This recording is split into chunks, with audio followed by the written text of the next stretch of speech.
So இந்த lady ஏன் பண்ணாங்க, எதுக்கு பண்ணாங்கன்னு பலதரப்பட்ட ஒப்பீனியன்ஸ் வருது. சில பேர் ஸ்பைன்னு சொல்கிறாங்க, சில பேர் பிளான் பண்ணப்படுறான்னு சொல்கிறாங்க. மிஸ்டர் மோடியை எதிர்க்கிற இந்தியன் ஜேர்னலிஸ்ட், மீடியா ஃப்ரெட்டர்னிட்டி எல்லாமே இவங்களுக்கு சார்பாக இவங்களை ஃபாலோ பண்ணாங்க. ஸோ இதுலேருந்தே ஒரு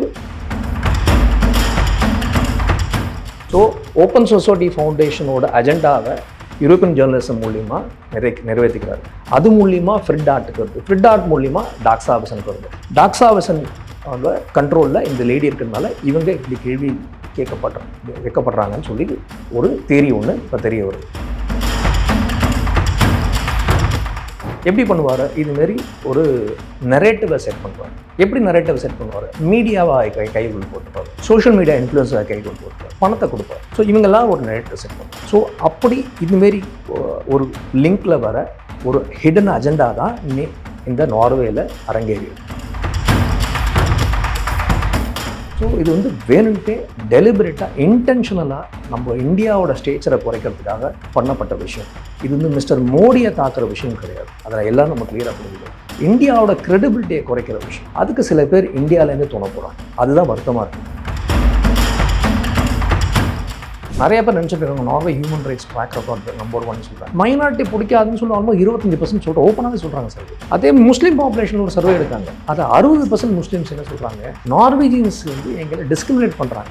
மைனாரிட்டி நீ பார்த்துக்கணும், துப்பு இல்லை. இங்கே வந்து ஹியூமன் ரைட்ஸை பற்றி நீ எங்களை லெக்சர் பண்ணுற சந்தி சிரிக்கும். நான் சொன்னேன்.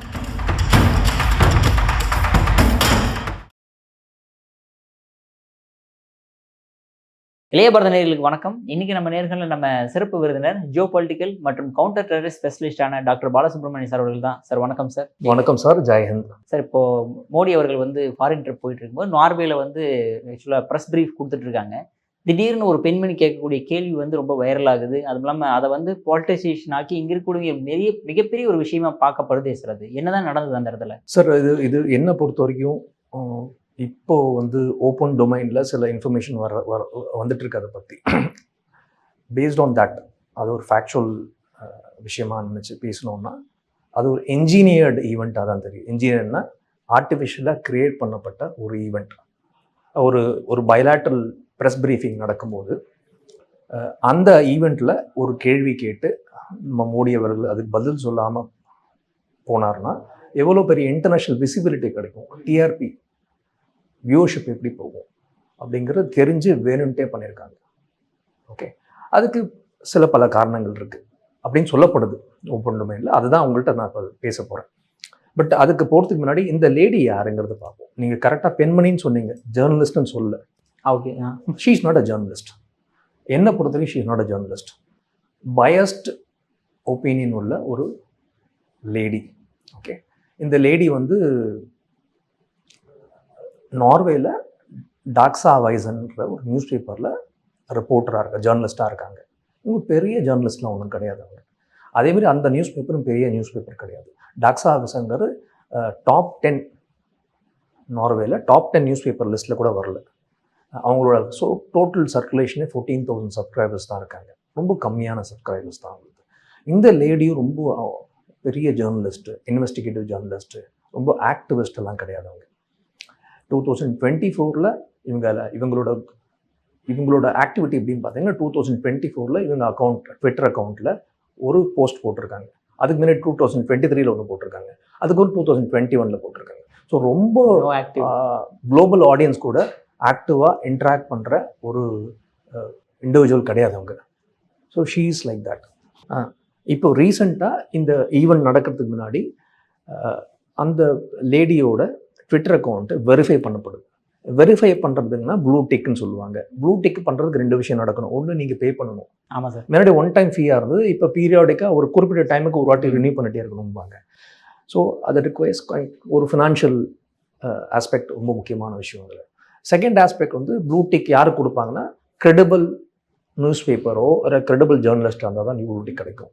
இவ்வளோ நாள் நீங்கள் சர்வீஸில் இருக்கீங்க, அப்போல்லாம் உங்களுக்கு கிடைக்கல. இப்போ கிடச்சிருக்கு. எப்போ கிடச்சிருக்கு? இந்த ஈவெண்ட் நடக்கிறதுக்கு 4 நாள் மணி கிடச்சிருக்கு. ஸோ அந்த ஈவெண்ட்டில் என்ன நடந்ததுன்னா, ஆக்சுவலாக நடந்ததுன்னா, நம்ம Indian prime minister mister Modi அவர்களும் நார்வே பிரைம் மினிஸ்டர் ஸ்டார் அவர்களும் பேசும்போது ப்ரெஸ் ப்ரீஃபிங் இருக்கிறாங்க. ப்ரெஸ் ப்ரீஃபிங்னா ப்ரெஸ்ஸுக்கு ஜாயின்ட் ஸ்டேட்மெண்ட் ப்ரீஃப் பண்ணுவாங்க. கொஸ்டின்ஸ் எதுவும் எடுத்துக்க மாட்டாங்க. ஆமாம் சார். ஓகே, இது அந்த லேடியே கன்ஃபார்ம் பண்ணுறாங்க. இன்னொரு நியூஸ் ஒரு இன்டர்வியூவில் அவங்க கேள்வி கேட்கக்கூடாது, no question should be asked, எங்களுக்கு தெரிஞ்சு தான் நான் கேள்வி கேட்டேன் அப்படின்றாங்க. ஸோ அந்த அந்த ப்ரெஸ் ப்ரீஃபிங் முடிஞ்சு நம்ம மோடி அவர்கள் வெளில புறப்படும் போது ஒரு கேள்வி கேட்குறாங்க.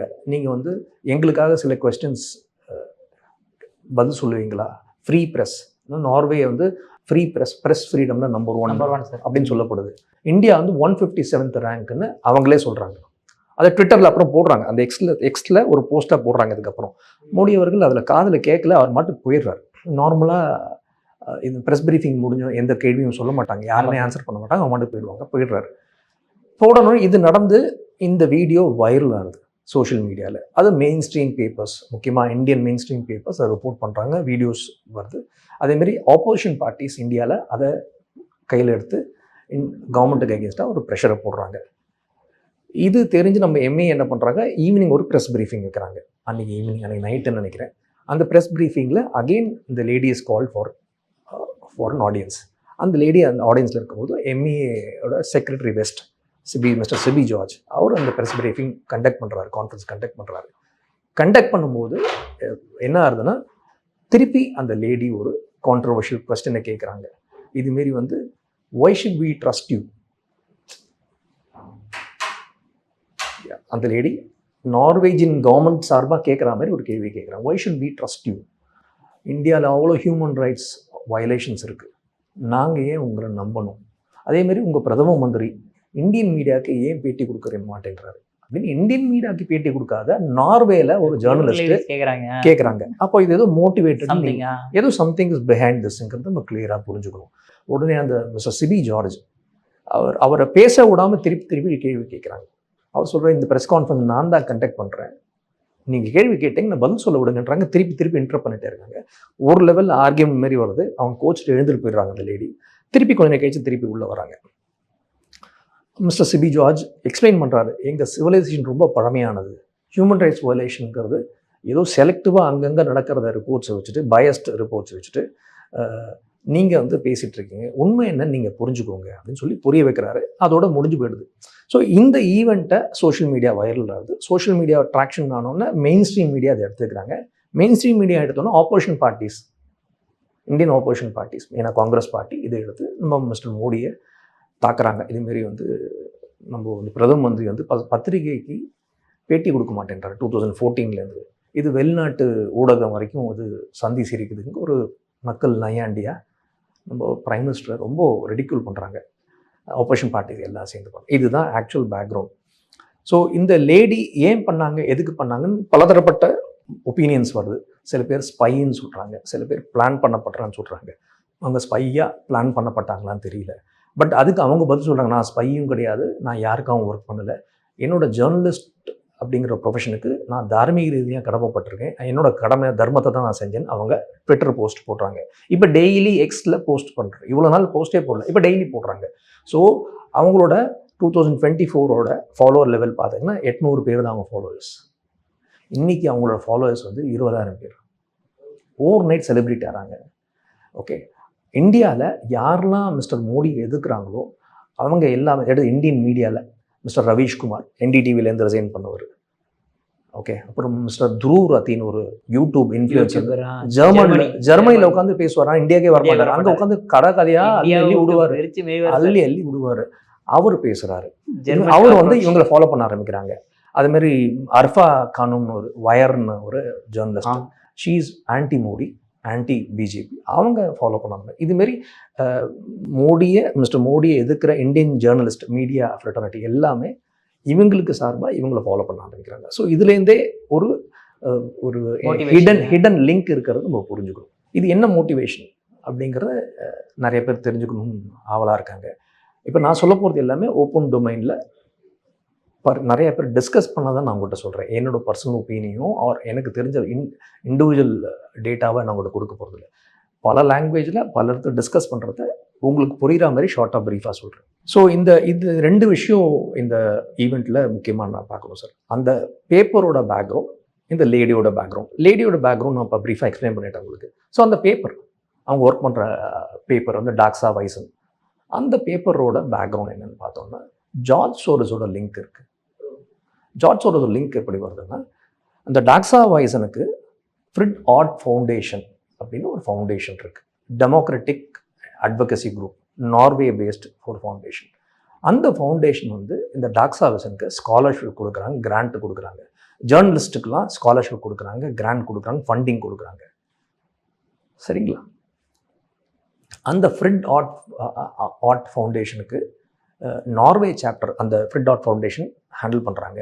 அது வந்து யூரோப்பியன் ஜேர்னலிசம்.euங்கிற ஆர்கனைசேஷனோட நார்வே சாப்டர் ஹேண்டில் பண்ணுற ஒரு ஃபவுண்டேஷன்.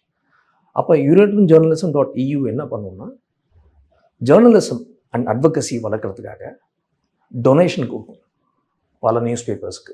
டெமோக்ராட்டிக் வேல்யூஸை வளர்க்குறதுக்காக, ஃப்ரீ லிபரல் ப்ரெஸ் இருக்கணுங்கிறதுக்கு அவங்க அட்வொகசி குரூப்.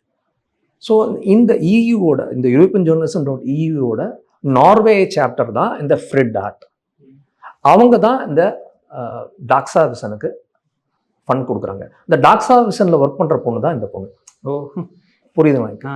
இப்போது ஜார்ஜ் சோரோஸ் லிங்க் எங்கே வருதுன்னு நீங்கள் கேட்டிங்கன்னா, இந்த யூரோப்பியன் ஜேர்னலிசம்.euக்கு மெயின் டோனர் ஜார்ஜ் சோரோஸோட Open Society Foundation. So Open Society ஃபவுண்டேஷனோட அஜெண்டாவை யூரோப்பியன் ஜேர்னலிசம் மூலியமாக நிறைவேற்றிக்கிறாரு.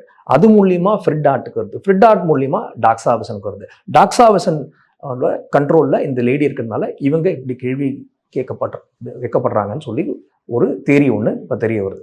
இது ஃபர்ஸ்ட்டு. செகண்ட் ஆஸ்பெக்ட் வந்து, இந்த டாக்ஸா வைசன் வந்து ரொம்ப கொஞ்சம் பழமையான நியூஸ் பேப்பர், ஒரு 50-60 இயர்ஸாக இருக்குது. ஸோ இது வந்து நார்வீஜியன் லேபர் பார்ட்டியோட கனெக்ஷனில் உள்ள நியூஸ் பேப்பர். ஓகே, அந்த லேபர் பார்ட்டியோட தலைவர் தான் இன்றைக்கி பிரைம் மினிஸ்டராக இருக்கார்.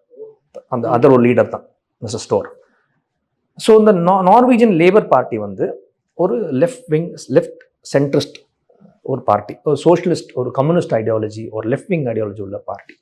ஸோ இவங்க எல்லாம் வந்து இன்டர்நேஷ்னல் கோகிலேஷன், ப்ராக்ரஸிவ் அலையன்ஸ்னு ஒரு கோகிலேஷன் இருக்குது. அதில் 117 பார்ட்டிஸ் இருக்காங்க, வேறு வேறு கண்ட்ரீஸில். இந்தியாவிலேருந்து, பிரேசில்லேருந்து, நார்வேலேருந்து, எல்லா கண்ட்ரீஸ்லேருந்து இருக்காங்க.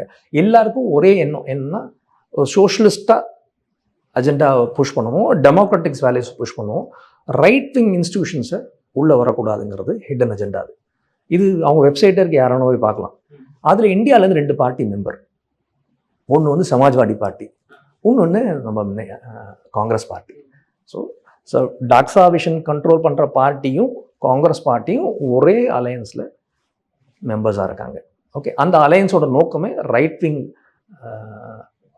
ஆக்டிவிட்டீஸை எதிர்க்கிறதும், ரைட் விங் இன்ஸ்டிடியூஷன்ஸை எதிர்க்கிறதும், ரைட் விங் கவர்மெண்ட்ஸ் எதிர்க்கிறதும் தான்.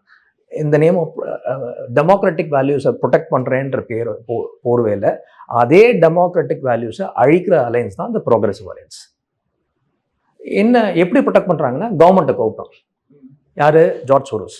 அவர் வேலையாக தானே. ஜார்ஜ் சோரோஸ்க்கு என்ன வேலை சார்? ரெஜிம் சேஞ்ச் தான் அவரோட வேலையை. அவருக்கு பிடிக்கல, ரெஜிம் சேஞ்ச் பண்ணுவார். எப்படி பண்ணுவார்? இதுமாரி ஒரு நரேட்டிவை செட் பண்ணுவார். எப்படி நரேட்டிவை செட் பண்ணுவார்? மீடியாவை கைக்குள் போட்டுப்பார், சோஷியல் மீடியா இன்ஃப்ளூயன்ஸை கைக்குள் போட்டுப்பார், பணத்தை கொடுப்பார். ஸோ இவங்கெல்லாம் ஒரு நரேட்டிவ் செட் பண்ணுவாங்க. ஸோ அப்படி இதுமாரி ஒரு லிங்க்ல வர ஒரு ஹிடன் அஜெண்டா தான் இந்த நார்வேல அரங்கேறி இருக்கு.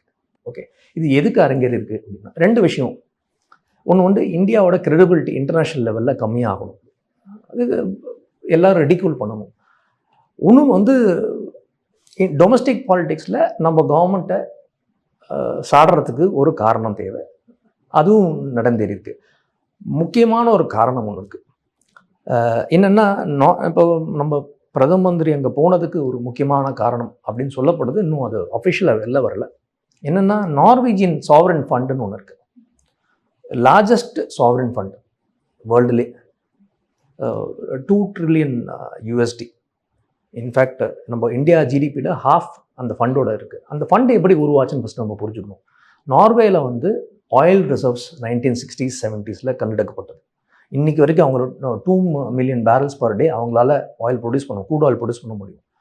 ஸோ அந்த ஆயில் ரெவென்யூவை அவங்க என்ன பண்ணாங்க, சவுதி அரேபியாவில் அந்த டைமில் தான் பண்ணாங்க. இவங்க ஒரு 5-10 வருஷம் முன்னாடி ஆரம்பித்தாங்க. அவங்க சவுதி அரேபியா டொமஸ்டிக் எக்கானமியில் இன்வெஸ்ட் பண்ணாங்க. இவங்க அந்த மாடலை ஃபாலோ பண்ணாமல் கொஞ்சம் டொமஸ்டிக்லேயும் கொஞ்சம் வந்து foreign equities investment outside. அவங்க ஃபஸ்ட்டு ரூலே நார்வேக்குள்ளே இன்வெஸ்ட் பண்ணக்கூடாது, அதை நார்வேக்கு வெளில இன்வெஸ்ட் பண்ண ஆரம்பித்தாங்க. 1990s ஸ்டார்ட் ஆச்சு. ஸோ ஈக்விட்டிஸில் இன்வெஸ்ட் பண்ணுவாங்க, ஷேர்ஸில் இன்வெஸ்ட் பண்ணுவாங்க, பாண்ட்ஸில் இன்வெஸ்ட் பண்ணுவாங்க, ரியல் எஸ்டேட் பண்ணுவாங்க. அது மாதிரி எல்லா வகையான அசெட் கிளாஸ்லையும் பண்ண ஆரம்பித்தாங்க. ஸோ அதோட வேல்யூ தான் இன்றைக்கி 2 trillion. ஸோ அதுலேருந்து வர ரெவன்யூ இருக்கு பாருங்கள், திருப்பி ரீஇன்வெஸ்ட் பண்ணுவாங்க. ஸோ என்ன ஆச்சு, ஆயில் ரெவன்யூவை தாண்டி இதுலேருந்து வர ரெவன்யூ வச்சு கவர்மெண்ட் ரன் பண்ண ஆரம்பித்தாங்க. நீங்கள் நார்வேஜியன் சிட்டிசன்ஸ் எல்லாருக்குமே ஓரளவுக்கு கணிசமான ஷேர் வேல்யூ இதுலேருந்து கொடுக்குற மாதிரி ஒரு நிலைமை உருவாச்சு. ஸோ எவ்ரி இயர் 3% எடுத்துப்பாங்க. குட்டி போட்டு குட்டி காம்பவுண்ட் ஆகி வரும். ஸோ அந்த ஃபண்டு அவ்வளோ ஸ்ட்ராங்காக இருக்குது. அந்த ஃபண்டோட இன்வெஸ்ட்மெண்ட் எப்படிலாம் ஒரு 10,000 கம்பெனிஸில் இன்வெஸ்ட் பண்ணுறாங்க. Top tier 1 companies, apple, Microsoft, அது மாதிரி. இந்தியாவில் அவங்களோட இன்வெஸ்ட்மெண்ட் வந்து $30 billion இருக்குது, $30 billion. லாஸ்ட் இயர் ஒரு 2% வித்ட்ரா பண்ணதாக சொல்லப்படுது. லாஸ்ட் இயர் நிறையா ஃபாரின் இன்வெஸ்டர்ஸ் வெளில எடுத்தாங்க ஃபண்ட்ஸ் இந்தியாவிலேருந்து, அவங்களும் எடுத்திருக்காங்க. இன்க்ளூடிங் அடானிலேருந்தும் வித்ட்ரா பண்ணதாக சொல்லப்பட்டது, Adani group of companies withdraw பண்ணதாக சொல்லப்பட்டது. ஸோ இப்போ எக்கானமி நம்மளுக்கு வளரணும்னா ஃபாரின் இன்வெஸ்ட்மெண்ட் வரணும். அதில் மெயின் ஃபாரின் இன்வெஸ்ட்மெண்ட் பார்த்தீங்கன்னா நார்வேலேருந்து இந்த ஃபண்டு மூலிமா இந்தியாவுக்கு வரதுக்கு வாய்ப்பு இருக்குது. ஸோ இந்தியா நார்வேக்கு ஒரு investment corridor, pension fund investment corridor ஒன்று ஸ்டார்ட் பண்ணுறதா ஒரு அன்அஃபிஷியல் பேஜ் வந்து. அப்போது அந்த ஃபண்டை இன்வெஸ்ட் பண்ண ஆரம்பிச்சு திருப்பி எக்கானமி பெரிய லெவலோ. Okay, they start investing, economy will go up, இன்ஃப்ராஸ்ட்ரக்சரும் சரி, ஈக்விட்டி மார்க்கெட்டும் சரி. ஸோ இந்த ஈவெண்ட் என்ன நடந்தது, 2 நாட்டுக்குள்ள ஒரு ரிலேஷன்ஷிப்பில் ஒரு மனஸ்தாபம் வரா மாதிரி ஒரு சிச்சுவேஷனை உருவாக்குது. அப்போ என்ன ஆகும், அப்போ நாளைக்கு நம்ம ஃபண்டு மூலம் அந்த இன்வெஸ்ட்மெண்ட் ஃபண்ட், பென்ஷன் ஃபண்டு மூலிமா வர இன்வெஸ்ட்மெண்ட்டை நம்ம கேட்குறோன்னா இந்த விரிசல்னால அது தடைப்பட்டு போகும். இதுதான் அஜெண்டான்னு சொல்லப்படுது. ஓகே, ப்ரெஸ் ஃப்ரீடம்லாம் செகண்டரி, ஹியூமன் ரைட்ஸ்லாம் பிளடி செகண்டரி. இதெல்லாம் ஒரு பொய்யான குற்றச்சாட்டு. ஏதாவது ஃபாரின் கண்ட்ரியோட லீடர் நம்ம கண்ட்ரிக்கு கெஸ்ட்டாக வரும்போது இந்தியன் ஜேர்னலிஸ்ட் இதுமாரி மிஸ்பிஹேவ் பண்ணால் சும்மா விடுவோமா? ஸோ இது வந்து வேணும்ட்டே டெலிபரேட்டாக இன்டென்ஷனலாக நம்ம இந்தியாவோட ஸ்டேச்சரை குறைக்கிறதுக்காக பண்ணப்பட்ட விஷயம். இது வந்து மிஸ்டர் மோடியை தாக்குற விஷயம் கிடையாது. அதில் எல்லோரும் நம்ம கிளியராக புரிஞ்சுக்கணும். இந்தியாவோட கிரெடிபிலிட்டியை குறைக்கிற விஷயம். அதுக்கு சில பேர் இந்தியாவிலேருந்து துணை போகிறாங்க. அதுதான் வருத்தமாக இருக்குது. இந்தியாவில் சில ஆப்போசிஷன் பார்ட்டிஸே அதுக்கு துணை போயிட்டுருக்காங்க. இந்த அஜெண்டா தான் இந்த ஈவெண்ட்டை அரங்கேற்றத்துக்கு ஒரு ஆரம்ப புள்ளியாக ஸ்டார்ட் ஆகுது. அப்படி அதனால் வந்தது தான் இந்த கேள்வி. அந்த கேள்வி கேட்டவங்களுக்கும் அந்த ஜேர்னலிசம்ங்கிற ப்ரொஃபஷனுக்கும் பெரிய சம்மந்தம் இருக்கிறதா தெரியல. அவங்க பெரிய ஜேர்னலிஸ்டாகவே தெரியல. ஓகே, பட் ஜேர்னலிஸ்ட்னு சொல்கிறாங்க, ஃப்ரீலான்ஸாக இருந்திருக்காங்க. அப்புறம் என்னை பொறுத்த வரைக்கும் அவன் ஜேர்னலிஸ்ட் கிடையாது. She's a paid mercenary. காசுக்காக கூவுறவங்க. அவங்க ஆட்டிடியூட் பார்த்தீங்களா தெரியுது. அந்த ப்ரெஸ் கான்ஃபரன்ஸ் பார்த்தாலும் சரி, எம்இ வெரிஃபிங் பார்த்தீங்கன்னா ரொம்ப அரகண்டாக பிஹேவ் பண்ணுறாங்க. ஒரு ஜேர்னலிஸ்ட் மாரி பிஹேவ் பண்ண மாட்டாங்க. ஒரு அஜெண்டாவோடு அவங்க வேலை செய்கிறாங்க. அது கிளியராக தெரியுது சார். சரி, இப்போ இந்தியாவோட ஸ்டேச்சரை குறைக்கணும் யாரெல்லாம் விரும்புவாங்க? எதிரி நாடு விரும்பலாம், உள்நாட்டு துரோகிகள் சில பேர் விரும்பலாம். அது யாருங்கன்னு நான் சொல்ல வேண்டாம், மக்களுக்கே தெரியும். ஸோ இதனால தான் இந்த விஷயம் நடந்துருக்குது சார். Okay sir. சரி, இப்போ வந்து இந்தியாவோட ஹியூமன் ரைட்ஸ் பற்றி பேசுகிறாங்க. இப்போ நார்வேல ஹியூமன் ரைட்ஸ் எந்த அளவுக்கு இருக்குது? சந்தி சிரிக்கும் நான் சொன்னேன்னா. நிறைய பேர் நினச்சிட்டு இருக்காங்க Norway human rights track record number 1 சொல்கிறாங்க. ஃபஸ்ட்டு வந்து ஃப்ரீ ப்ரெஸ்க்கு ரேட்டிங்கில் நம்பர் 1 ரேங்கிங்கில் இங்கே 157 சொல்கிறாங்க. நம்மள அந்த ரேட்டிங் யார் சார் கொடுக்குறாங்க உங்களுக்கு? ஏலியன் எவனோ கொடுக்குறாங்க அவங்க. இவங்களாம் ஒன்று போட்டுப்பாங்க போல இருக்குது அந்த ரேட்டிங்கு. இதை கம்ப்ளீட் பண்ணுறதுக்காக இன்னும் ஒரு ரேட்டிங் கொடுப்பான். ஸோ இந்தியாவில் ஃப்ரீ ப்ரெஸ் இல்லைன்னா வேறு எந்த கண்ட்ரிலுங்க இருக்குது? இன்றைக்கி யார் வேணால் எப்படி வேணால் ஆப்ரேட் பண்ணலாமே. நம்ம கவர்மெண்ட்டையும் குறை சொல்லலாமே, ஸ்டேட் கவர்மெண்ட்டையும் குறை சொல்கிறாங்க, சென்ட்ரல் கவர்மெண்ட்டையும் குறை சொல்கிறாங்க. அந்த மீடியா உடனே நசிக்கிறாங்களா என்ன? இன்றைக்கி ஸ்டேட் கவர்மெண்ட்டை குறை சொல்கிற நிறைய யூடியூப் இன்ஃப்ளூயன்சர்ஸ் பேசிட்டு தான் இருக்காங்க தமிழ்நாட்டிலே. இப்போ இருக்க ஸ்டேட் கவர்மெண்ட்டையும் எதிர்க்கிற யூடியூபர்ஸ் இருக்காங்க. இதுக்கு முன்னாடி இந்த கவர்மெண்ட் எதிர்க்க யூடியூபர்ஸும் இருக்க தான் இருக்காங்க. யாருமே அவங்கள நசுக்கலையே. ஸோ இந்த ப்ரெஸ் ஃப்ரீடம் இல்லைங்கிறதே ஒரு பொய்யான குற்றச்சாட்டு. அது வந்து ஒரு நரேட்டிவ் தான். அந்த நரேட்டிவ் இல்லைங்கிறது இங்கே வந்து பார்த்தா தெரிஞ்சிடும். ஃபாரின்லேருந்து உட்காந்து பார்த்தா நம்ம இன்னும் பெரிய கொடுங்கோல் ஆட்சி நடக்கிற மாதிரி அங்கே பொட்ரே பண்ணுறாங்க. அது உண்மை கிடையாது. ஹியூமன் ரைட்ஸ் விஷயத்தை பற்றி நம்மளோட கண்ட்ரியோட பாப்புலேஷன் 140 கோடி சார். அங்கங்கே சில விஷயங்கள் நடக்கும். அது கவர்மெண்ட் எல்லாத்துக்கும் கவர்மெண்ட் தான் பொறுப்புன்னு சொல்கிறது தப்பான ஆர்குமெண்ட். ஃபார் எக்ஸாம்பிள், நார்வேயோட பாப்புலேஷன் வந்து 5 to 6 மில்லியன், 50-60 லட்சம் தான். சென்னையோட பாப்புலேஷன் 15 லட்சங்க. 4 times Chennai's population. சரிங்களா? இந்த 50-60 லட்சம் பேரில் ஒரு சர்வே எடுக்கிறாங்க. எப்போது 2024 அந்த சர்வேல 23% நார்வீஜியன்ஸ் என்ன சொல்கிறாங்கன்னா, எங்களுக்கு முஸ்லீம்ஸே பிடிக்காதுன்றாங்க. இந்த பாப்புலேஷனில் ஒரு 4 லட்சம் பேர் முஸ்லீம்ஸ் இருக்காங்க, மைனாரிட்டி பாப்புலேஷன். மைனாரிட்டி பிடிக்காதுன்னு சொல்லி ஆல்மோஸ்ட் 25% சொல்கிற ஓப்பனாகவே சொல்கிறாங்க சர்வேல. அதே முஸ்லீம் பாப்புலேஷனில் ஒரு சர்வே எடுக்கிறாங்க, அது 60% முஸ்லீம்ஸ் என்ன சொல்கிறாங்க, நார்வீஜியன்ஸ் வந்து எங்களை டிஸ்கிரிமினேட் பண்ணுறாங்க. ஓ மைனாரிட்டி நீ பார்த்துக்க உனக்கு துப்பு இல்லை, இங்கே வந்து ஹியூமன் ரைட்ஸை பற்றி நீ எங்களை லெக்சர் பண்ணுற. ஃபஸ்ட்டு இது இப்போ கண்டெம்பரரி எராவில் நடக்கிற விஷயம். நான் சொல்கிறது கொஞ்சம் பின்னோக்கி போனோம்னா 18th செஞ்சுரியில் அப்போ வந்து நார்வீஜியன் வந்து ஒரு அசிமுலேஷன் பாலிசி கொண்டு வந்தாங்க. அசிமுலேஷன்னா என்னென்னா, மெயின் ஸ்ட்ரீம் நார்வீஜியன்ஸ் தான் மெயின் ரேஸ். மற்ற அங்கே கிளான்ஸ் இருக்குது, ட்ரைப்ஸ், சமீன் ட்ரைப், பென், இதெல்லாம் ட்ரைப்ஸ் இருக்குது. அந்த சமீன்ற இண்டிஜினஸ் குரூப்பை அவங்க வேறு மொழி பேசுவாங்க, கல்ச்சர் வேறு, ஐடென்டிட்டி வேறு. இது எல்லாமே நார்வீஜியன் மாரி ஒன்றா இருக்கணும்னு சொல்லி அந்த இண்டிஜினஸ் பீப்புளை சிஸ்டமேட்டிக்காக ஒழிச்சாங்க சார். எப்படி ஒழிச்சாங்கன்னா, அவங்க ரூட்ஸ், கல்ச்சர், லாங்குவேஜ், அவங்க ஐடென்டிட்டி, அவங்களோட ட்ரெடிஷன், அவங்க லேண்டு எல்லா வளத்தையும் அழிச்சாங்க நார்வீஜியன்ஸ். இதே நார்வீஜியன்ஸ் அழிச்சிருக்காங்க. History it is there, it is recorded in history. யாரும் அதை மறுக்க முடியாது. எப்படி அழிச்சாங்கன்னா, பேரண்ட்ஸ் கூட இருக்க அந்த குழந்தைங்களை பிரிச்சுடுவாங்க. பிரித்து நார்வீஜியன் ஸ்கூல்ஸில் சேர்ப்பாங்க. அங்கே நார்வீஜியன் சமி லாங்குவேஜ் கிடையாது, நார்வீஜியன் லாங்குவேஜ் தான். அப்போது அந்த படிக்கிற பசங்க என்ன ஆகும், அடுத்த வர தலைமுறை ஃபுல்லாக அவங்களோட ரூட்ஸ், சம்மியோட ரூட்ஸ், கல்ச்சர், ஐடென்டிட்டி, அவங்க லாங்குவேஜ் எல்லாத்தையும் மறந்துடுவாங்க. 2-3 ஜென்ரேஷன், ஒரு 10 ஜென்ரேஷன், 20 வருஷம் ஆச்சுன்னா 3வது வர ஜென்ரேஷனுக்கு சுத்தமாக ரூட்ஸே தெரியாது. இப்படி அவங்க கல்ச்சரல் ஐடென்டிட்டியை, மைனாரிட்டி கல்ச்சரல் ஐடென்டிட்டியும் ரேஸையும் அழித்த குரூப் நார்வீஜியன்ஸ். அவங்க நம்மளுக்கு கிளாஸ் எடுக்கிறாங்களா சார்? எதை வச்சுட்டு அவங்க நம்மளுக்கு லெக்சர் பண்ணுறாங்க ஹியூமன் ரைட்ஸை பற்றி? இது ஒரு ஆஸ்பெக்ட்.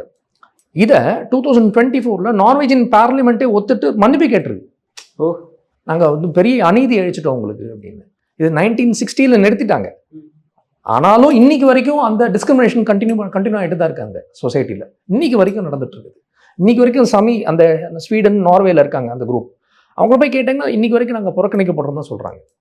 ரேசிஸ்டாக பார்க்குறாங்க. ரேசிஸ்ட்னா அவங்க கலர் ஐடென்டிட்டி ரொம்ப உன்னிப்பாக பார்க்கக்கூடிய குரூப் நார்வீஜியன்ஸ். ஒயிட் சுப்ரீமசி ஜாஸ்தி.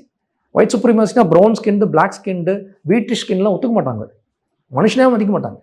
அவ்வளோ ரேசிஸ்ட் சொசைட்டி. வெஸ்டர்னர்ஸே ரேசிஸ்ட் தான். ஓகே, அது நார்வீஜியன்ஸ் முக்கியமாக ரேசிஸ்ட். அது எப்படின்னா, நீங்கள் பார்த்தீங்கன்னா 2011 ஒரு டெரரிஸ்ட் அட்டாக் நடக்குது. பண்ணுறவன் வந்து ஒயிட் சுப்ரீமிஸ்ட், செத்து போகிறவங்க நார்மல் ஆளுங்க. கேட்டால் நான் எனக்கு முஸ்லீம்ஸ் பிடிக்கலன்னு கொண்டேன்றான், இல்லீகல் இமிக்ரேஷன் வரக்கூடாது கொண்டேன்றான்.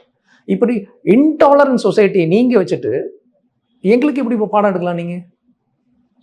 How dare you do that? அந்த லேடி கேட்குறாங்க, why should we trust you?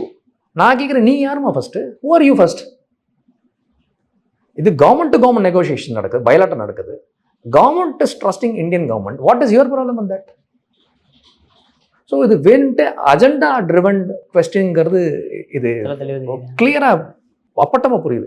இப்போ நேற்றுக்கு இது 2 நாள் முன்னாடி பார்த்தீங்கன்னா, நார்வேல டாப் சர்க்குலேட்டிங் நியூஸ் பேப்பர் ஒன்று, ஆஃப்டன் போஸ்டன். அந்த நியூஸ் பேப்பரில் ஒரு கார்ட்டூன் போடுறாங்க. நம்ம மோடி சாரை ஒரு பாம்பாட்டி மாரி கையை இதை கொடுத்துட்டு, அந்த பாம்பு அடக்குவாங்க கொடுத்துட்டு, பாம்பு மாரி இந்த பெட்ரோல் நாசல் இருக்குல்ல, கசல் இருக்குல்ல, அதை பாம்பு மாரி நிற்க வச்சு இவர் வாசிக்கிற மாதிரி போடுறாங்க. அது நம்ம பெட்ரோலுக்காக நம்ம கேட்குறோம், எனர்ஜிக்காக கேட்குறோங்கிற சொல்கிறாரு.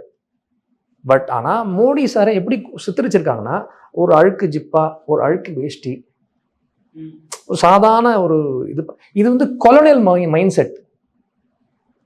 இந்தியா எப்படின்னா பாம்பாட்டி தேசம் சொன்ன குரூப் தானே அவங்க. ஆமாம் சார்.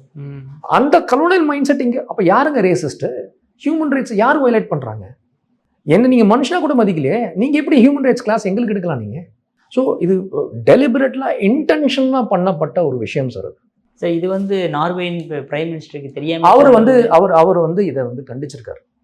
ரெஸ்பெக்ட் பண்ணுங்க இந்தியன் டெமோக்ரஸியை கண்டிச்சிருக்காரு, ஆன் ரெக்கார்ட் கண்டிச்சிருக்காரு. ஸோ இது வந்து அவங்க கவர்மெண்ட் இதில் ஈடுபடல, சில எலிமெண்ட்ஸ், அங்கே இருக்கிற எலிமெண்ட்ஸ் ஈடுபடுறாங்க. அந்த எலிமெண்ட்ஸ் ஈடுபடுறதுக்கு சில காரணங்கள் சொல்லப்படுது. இப்போ நான் சொன்னது எல்லாமே ஓப்பன் டொமைனில் இருக்குது, யாரானோ போய் செக் பண்ணலாம். நான் அதுவும் நானாக சித்தரித்து சொல்லலை. அந்த ஜார்ஜ் சோரோஸோட லிங்க்குமே சரி, அந்த ப்ரோக்ரஸிவ் அலையன்ஸ் அப்படிங்கிற அந்த லிங்க்குமே ஓப்பன் டொமைன்லேயே இருக்குது. ஓப்பன் சோர்ஸ் இன்டெலிஜென்ஸில் நிறைய பேர் எழுதிட்டு இருக்காங்க, இன்றைக்கி கூட காத்தால கூட எழுதுறாங்க. நான் ஒன்றும் புதுசாக சொல்லலை. ஸோ இது ஒரு அஜெண்டா ட்ரிவன் ஈவெண்ட்டாக தான் நான் பார்க்குறேன் சார். Engineered orchestrated event. இது எதுக்குன்னா இந்தியாவோட க்ரெடிபிலிட்டியை குறைக்கிறதுக்கும், இந்தியாவோட இமேஜை குளோபல் ஸ்டேஜில் குறைக்கிறதுக்கும், அதேமாரி இந்தியாவுக்கும் நார்வேக்கும் நான் 40 வருஷம் அந்த ஈவெண்ட், அந்த ப்ரெஸ் கான்ஃபரன்ஸ்லேயே இன்னொரு ஜேர்னலிஸ்ட் ஒரு கேள்வி கேட்குறாரு, அதை பற்றி யாருமே பேச மாட்டேன்றாங்க. இதே டாக்ஸா வைசன் நியூஸ் பேப்பரில் இன்னொரு ஜேர்னலிஸ்ட் அந்த லேடி கேட்டோன்னு கேட்குறாங்க. 40 வருஷம் கழிச்சு இந்தியன் பிரதம மந்திரி ஒருத்தர் வந்திருக்காரு, முக்கியமான விஷயம் அப்படின்னு கேட்குறாங்க. அதை பற்றி யாருமே பேச மாட்டேன்றோம். 40 வருஷம் கழிச்சு ஒரு இந்தியன் பிரைம் மினிஸ்டர் அங்கே போனதுக்கு காரணம் நம்ம இன்வெஸ்ட்மெண்ட் அங்கேருந்து கொண்டு வரணுங்கிறது தான் போயிருக்காரு. அது நடக்கக்கூடாதுன்னு எண்ணத்தில் பண்ணுற ஒரு அஜெண்டா ட்ரிவன் ஈவெண்ட்டாக தான் நான் அதை பார்க்குறேன்னே தவிர, மற்றபடி இதில் ஹியூமன் ரைட்ஸ் இஷ்யூவும் கிடையாது, ப்ரெஸ் ஃப்ரீடமும் கிடையாது. இது அப்பட்டமான நான்சென்ஸ். இதுக்கு சில பேர் இங்கே கொடி பிடிக்கிறாங்க. அது கூடிய சீக்கிரம் யாரெல்லாம் அந்த தப்பு பண்ணாங்களோ வெளில வரப்போ. சார் அற்புதம் விளக்கம் கொடுத்தீங்க சார். உங்கள் பொண்ணான நேரத்தில் மிக்க நன்றி சார். ஜெய்ஹிந்த். நன்றி, வணக்கம், ஜெயந்த்.